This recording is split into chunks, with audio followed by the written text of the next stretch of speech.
Okay, so now so far we have talked about what? We have talked about the number of reflexive relation, which is 2 to the power n square minus n.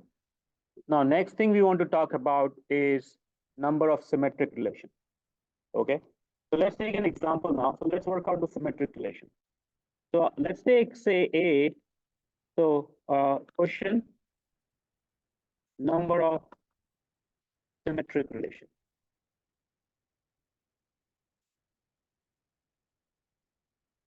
on A. So let's see. So let's work out an example here, and then we'll journalize it here. Okay. So now, so let's take the following. So let's take, say, A to B 1, 2, 3. All right. Now let me list all the elements here. So what are the elements of A cross A? 1, 1, 1, 2, 1, 3,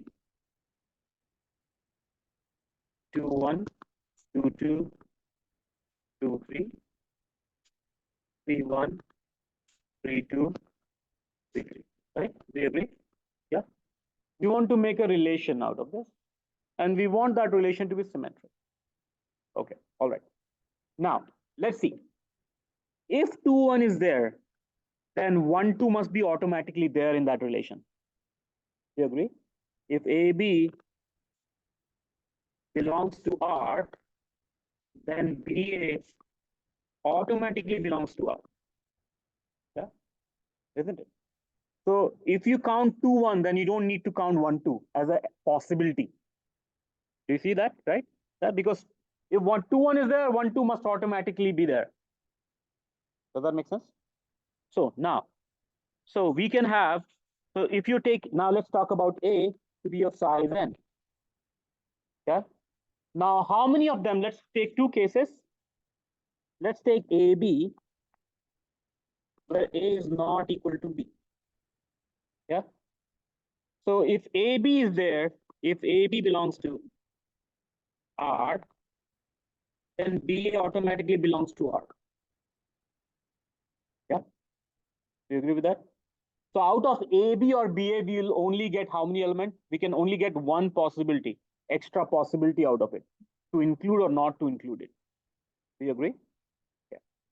So we'll have what? So let's see. So let's see, in this case, we have how many elements are of form AB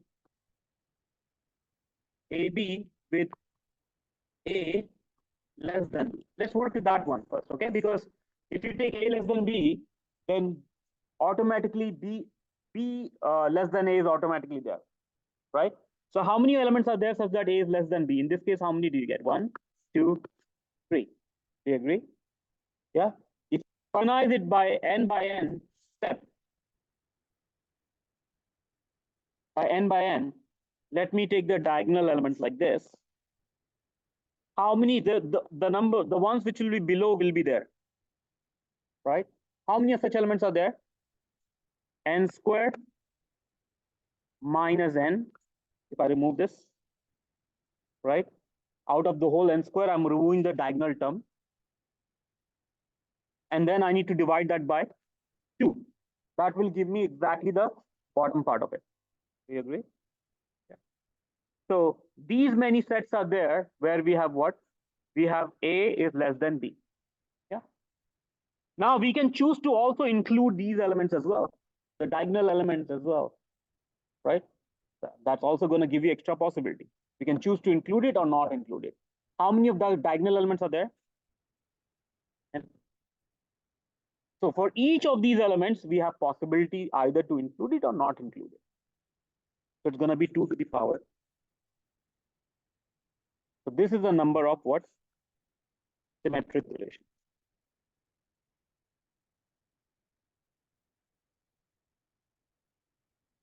Let's simplify this a bit. So this is going to be what? 2 to the power n squared. Let me just simplify it here. N squared minus n plus 2n divided by 2 is going to be n squared plus n plus, sorry, n squared plus n, or it's going to be n into n plus 1 divided by 2. That is going to be same as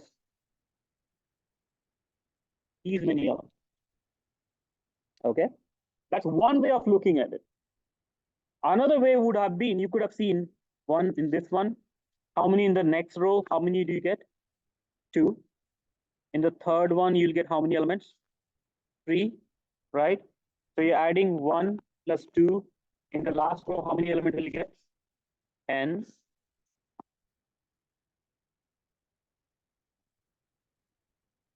So what is the formula for 1 to n? If you add, it's n into n plus 1 to it. So these many sets are there. These many choices are there whether to include or not to include. So the power set of that would give you the number of what? The number of symmetric relation. That's the idea. That's the key. All right. So any questions here? I'll just change this. Just right. I will just change the problem with the following. I'm going to look at all A. That's all. Yeah. And that will take care of the whole thing.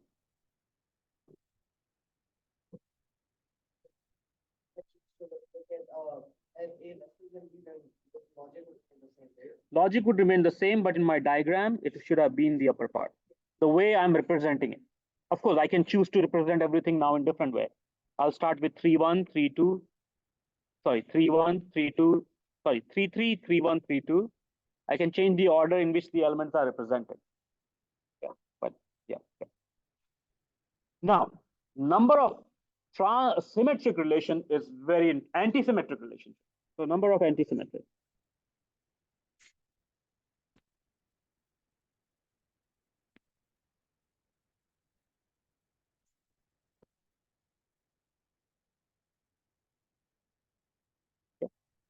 So now let's see how many anti-symmetric relationships are there on A, the set of sides, the size of A is n.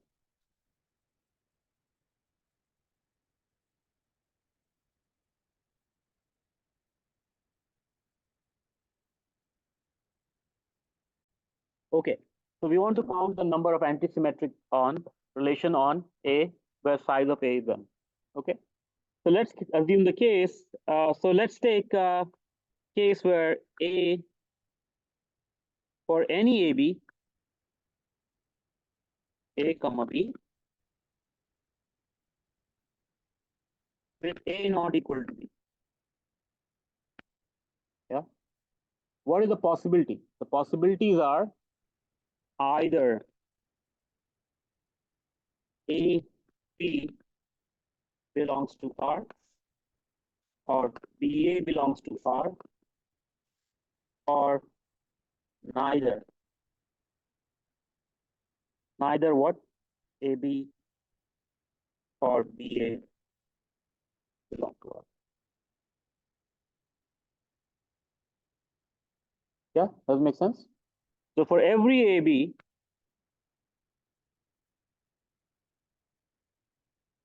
so for any pair, so for every pair AB,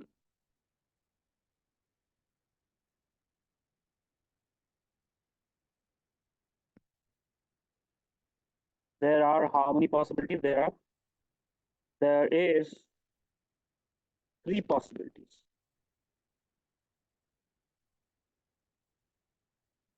For every pair AB with A not equal to B, there is 3 possibilities, right? So how many such elements are there? How many pairs are there? How many pairs?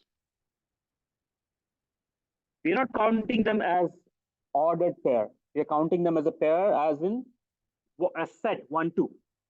1, 2, and 2, 1. We are not counting them separately.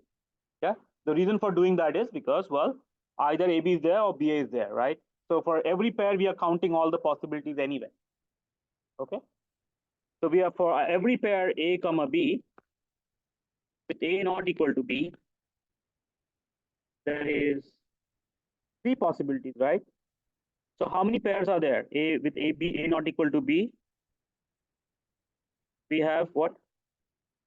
N choose 2, which is N times N minus 1 times n minus 2 factorial divided by n minus 2 times 2 factorial. Cancel, cancel, which is going to be what? N into n minus 1 divided by. Yeah? Make sense to you? So therefore, these pairs contribute to how many possibilities? 3 to the power n into n minus 1 divided by 2 possibilities.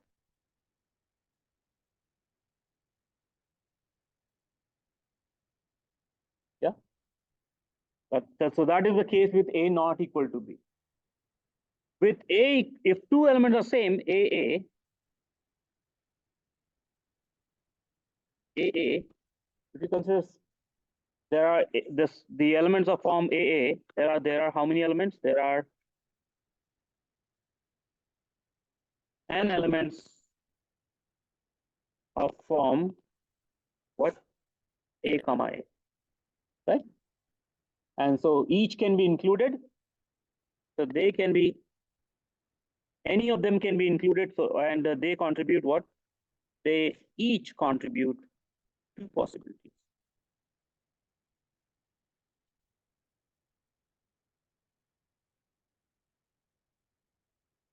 What? Included or not included, right?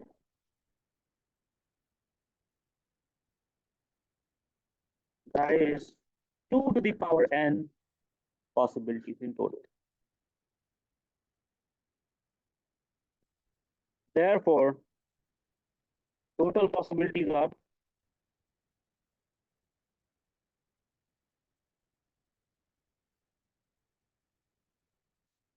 or total number of choices for antisymmetric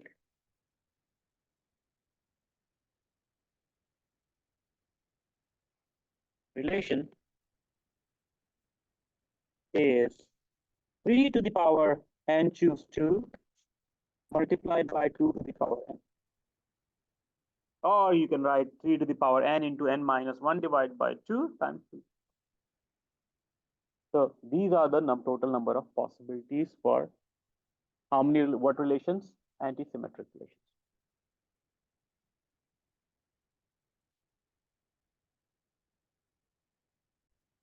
So we'll first talk about equivalence relation now. So what is the relation is called equivalence?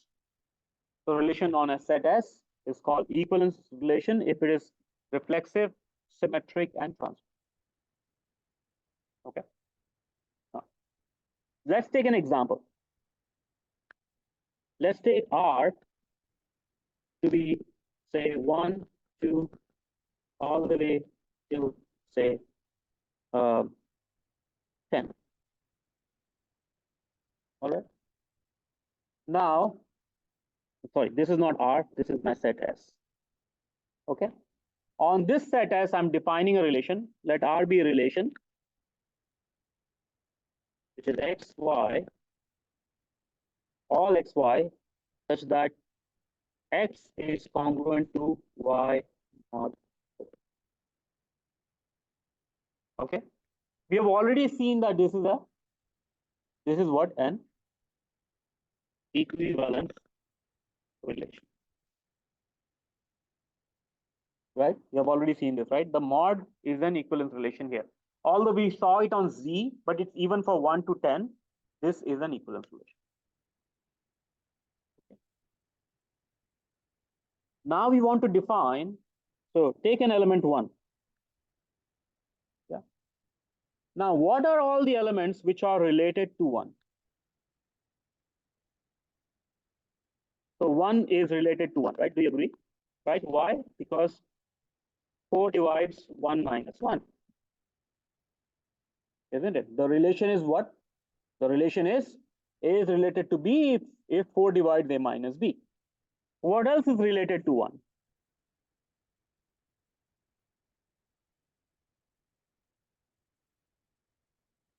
It cannot be 2 because 2 minus 1 is what? 1. And 4 does not divide 1. You agree? Isn't it? So what are the next element? Let's say what could be the next element which is related to 1? 4 is not related to 1 because 4 minus 1 is 3. 4 does not divide 3. 5. So we have 1, we have 1, 5, we have 1, 9, and that's about it. Yeah. So if I want to say all the elements which are related to 1, let me call this as equivalence class of 1. So this is called equivalence class of 1 under R. Just a notation. Okay. So I'm looking at equivalence class. What is an equivalence class? It's a collection, it's a set. It's a set of elements coming from S, which are related to S. Sorry, which are related to 1. So let's see, what is related to 1? 1 is related to 1. What else is related to 1? 5 is related to 1. What else is related to 1? 9 is related to 1. So equivalence class of 1 is what? 1, 5, and 9. Yeah? I mean, it's a set. So what is the equivalence class of A? Let me define what is the equivalence class of A. It's collection of all those elements of S such that what? X is related to A. Yeah? Because it doesn't matter X is related to A or related to X, because we are in equivalence relation, they are symmetric, right? So we don't care. We can say, or we can say X comma A belongs to R. Does that make sense to you? Yeah. How many elements will be there depends on the relation, of course. So far good. What is the equivalence class of 2?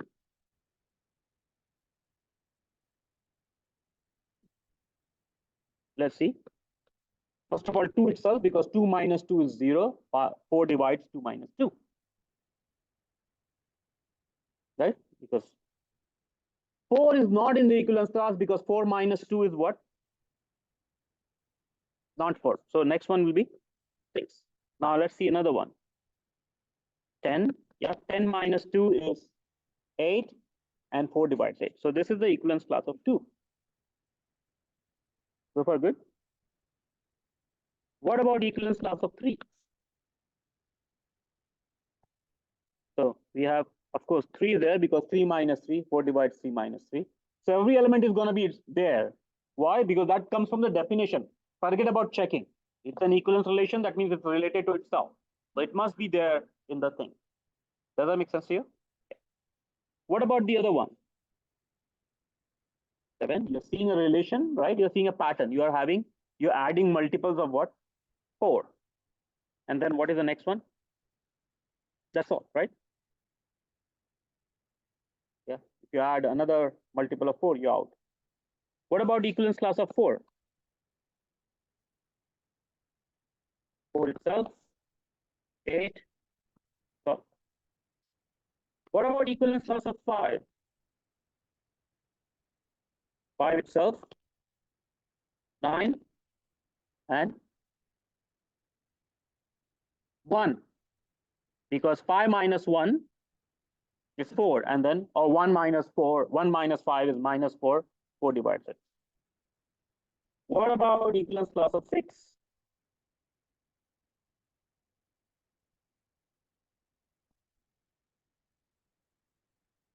Yeah, 2 is there, 6 is there itself, then what else? 10. What is equivalence class of 7? 7 itself, 3 is there, right? As I said, 3 minus 7 is 4, right? And then what about the other one? Let's see. 9 minus 7 is what? Does 4 divides 2? Does 4 divides 2? No. Okay. Now what else can be there? That's all. Now let's look at 8. What is the equivalence class of 8? So let's see. 3. 8 is already there. Anything else? Is 3 there? Nobody corrected me. 3 is not there, right? 4 is there. What about equivalence class of 9? 1, 5, and 9 itself. What about the equivalence class of 10? 2, 6, and 10. You're right. Observe the following pattern. 1. Equivalence class of 1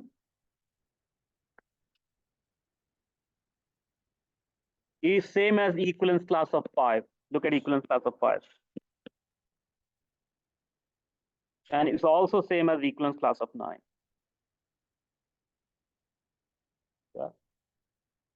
So what does it mean? So let's conclude something from here.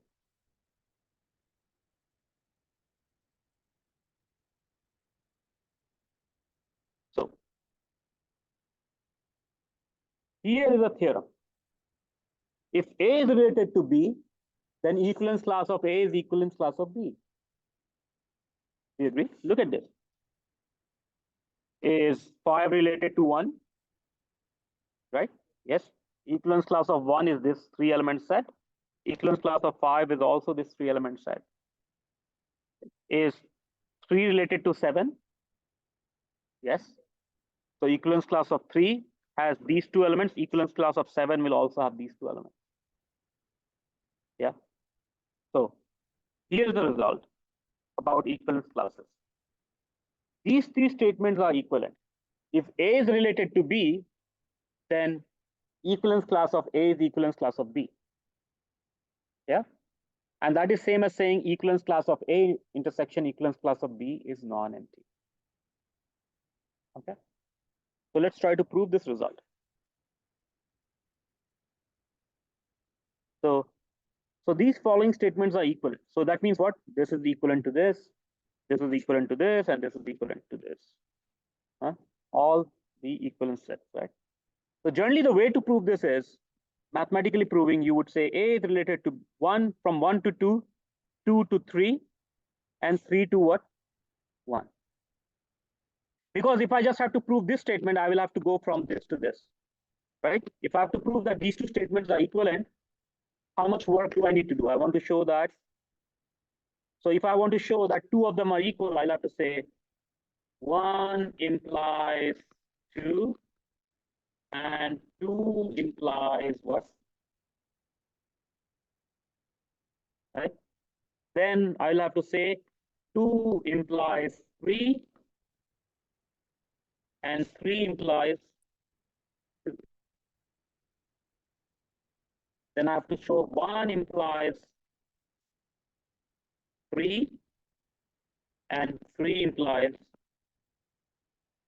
1. This will prove that these statements are equivalent. All of them are same statement. Yeah. A shorter way to do this is the following. You say 1 implies 2 implies 3 implies 1. If you do this, you basically have proven all these statements are equivalent. Okay. You will say, okay, there are only, so we'll say it's still a lot of work. Here we were seeing 3, and now we have what? 4 checks. Right? No, 1 to 2, 2 to, so 3 checks. But imagine if you have 20 statements to make, like you have say 20 statements are equivalent, then you'll have to prove what? 20 times 2 if you have to do the first way. Does that make sense? But if you want to do second way, you'll have to only prove 21. That's a much shorter of a choice, right? Do you agree? Okay. Actually, you have to not prove 21, but you have to prove exactly 20 implications. Okay, so let's try to prove this. All right. So let's see first. So given A is related to B. Okay. Now we want to show that A is equal to, yeah. Note that these are sets, huh? These are sets, right? So what do you say? How do you say that they are basically? How do we say that they are equal? Let's start with X belongs to A. This implies what? X is related to A. Do you agree? Yeah. But X is A related to B. Given, right? This implies because Y, but A is related to B, given. This implies what? X is related to P. Why? Because R is equivalence relation.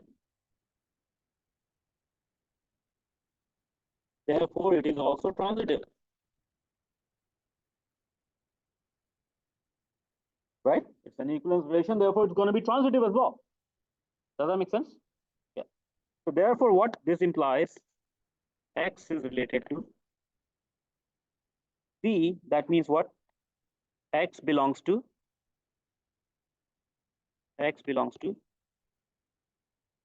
P. Yeah. So we have shown if X belongs to A, then it means X belongs to what? B. So that means what? A is a subset of B. That's what it means, no? If X belongs to A implies X belongs to B, that means A is a subset of B. Similarly, you can show other way as well. Yeah. So you can say X belongs to A if and only if X is related to A, right? If and only if X is related to B, if and only if X belongs to B. So in that case, you prove the equality. Yeah. But I just want to use not the if and only if, because I want you to basically also have the idea that, yeah, I mean, you can prove similarly.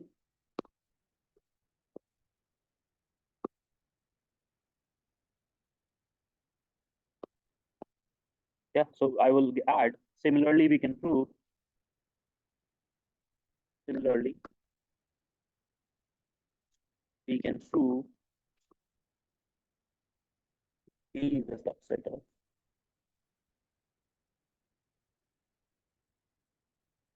So here we have A is a subset of B. So star and hash. Star and hash will provide what? That these two sets are equal, right? Two sets are equal if one is a subset of the other, right? Then those sets must be same. Does it make sense to you? Yeah. Now let's see. Second. So this was 1 to second, right? Yeah. Similarly, now let's go from second to third. Second to third. That is obvious. Why?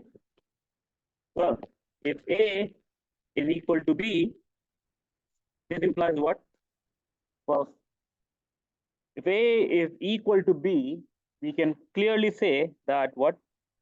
These two sets are equal, and this must be non-empty. Yeah. These sets are, each sets are non-empty, right? By the way, you're not taking an intersection of empty sets. Yeah. Note, A belongs to this set, therefore this is not empty. B belongs to this set.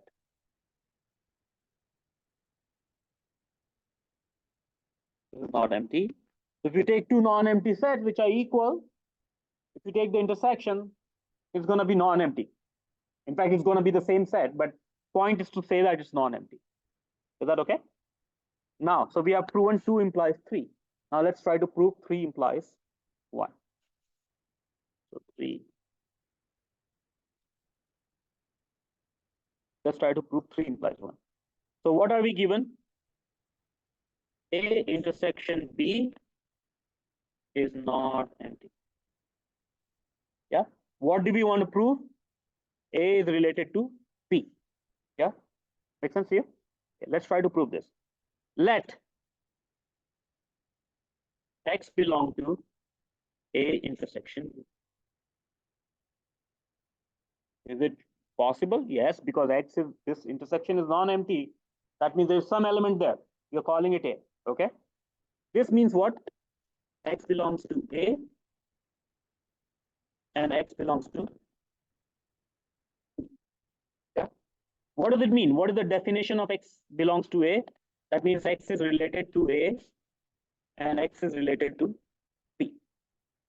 Now I want to prove that A is related to B. So I'm going to swap one of them. Yeah. In particular, I'm going to swap this, but this implies A is related to X. Why? Symmetric. It's an equivalence relation, therefore it's symmetric automatically. So A is related to X and to B, right? What is the what did this prove? By transitivity, you get what? A related to B, transitivity. So here, erat demonstratum. QED, not quantum electrodynamics. So we have proved. So we have proved that these three are same things. Okay.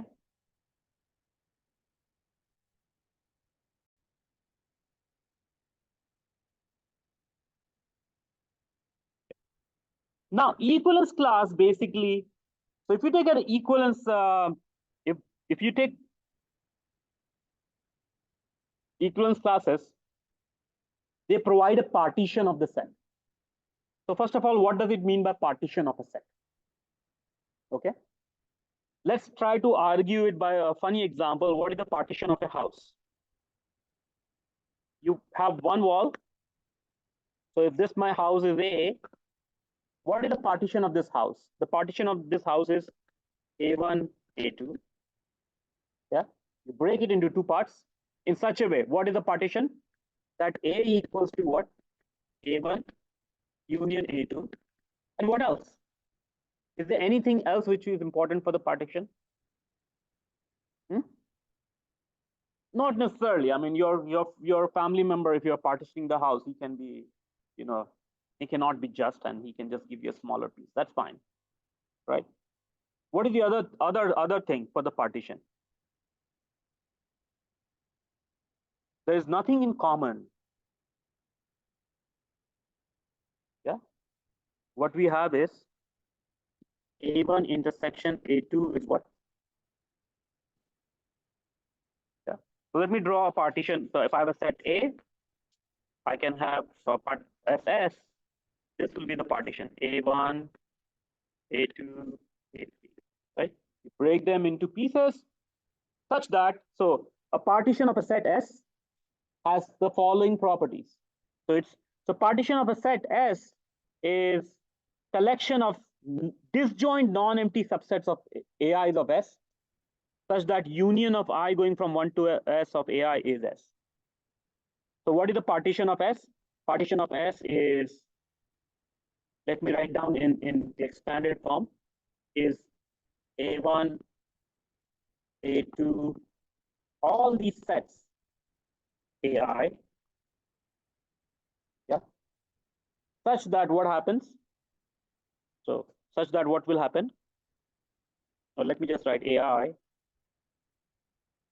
What should happen? That if you union all these AIs, you get A. So let me use AK here. So I have I going from 1 to K to the union of A1, union A2, union A3, union A4.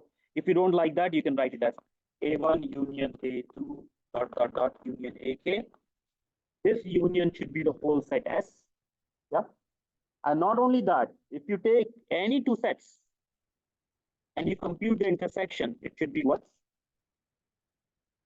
Empty. This is what it means by partition. So two things. Huh? So what is the partition? Partition is a collection of subsets of a set such that when you union them, you get back the original set, one. And if you take the intersection of any two of those sets, it should be empty. Yeah.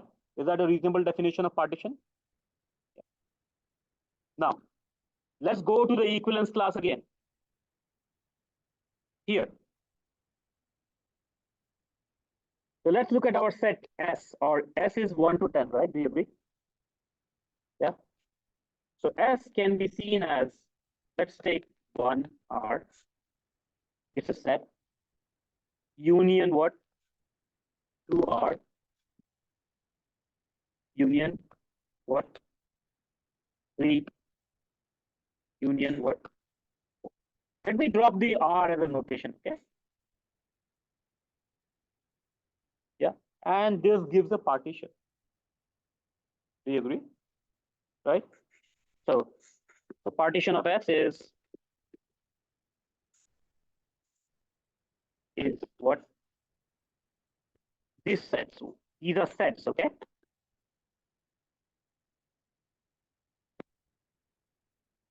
Yeah. Makes sense to you, right? I cannot include any other. If I include any other, or 3 is already there. Let's say 7 here. Then these sets are not disjoint, right? These two are not disjoint, isn't it? Yeah. So when I'm talking about partition, they are disjoint sets which union to give you what? The whole original set. So the result is that the equivalence class basically provides what? Partition to the set. If you collect all the equivalence classes, yeah, then they provide partition to the set. Yeah. Under the assumption that we will not distinguish between 1 and basically what? 5. They are not different set for us. These two are same sets. So we are not going to count that as another set. You see what I mean? Yeah. So this gives a partition. The equivalence class gives a partition, nice partition to the set.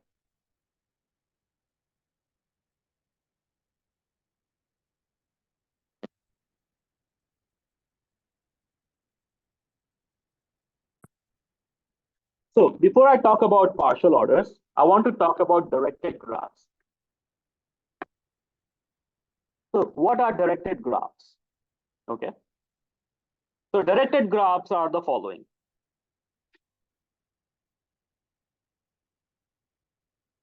Reflexive. So each vertex has a loop. Okay, so let's think about directed graph. So we have, say, 1.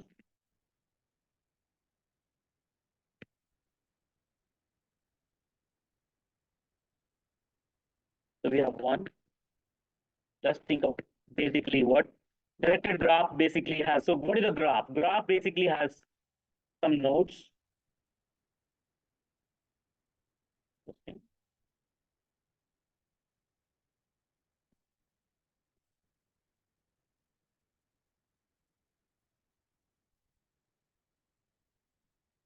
And then there are basically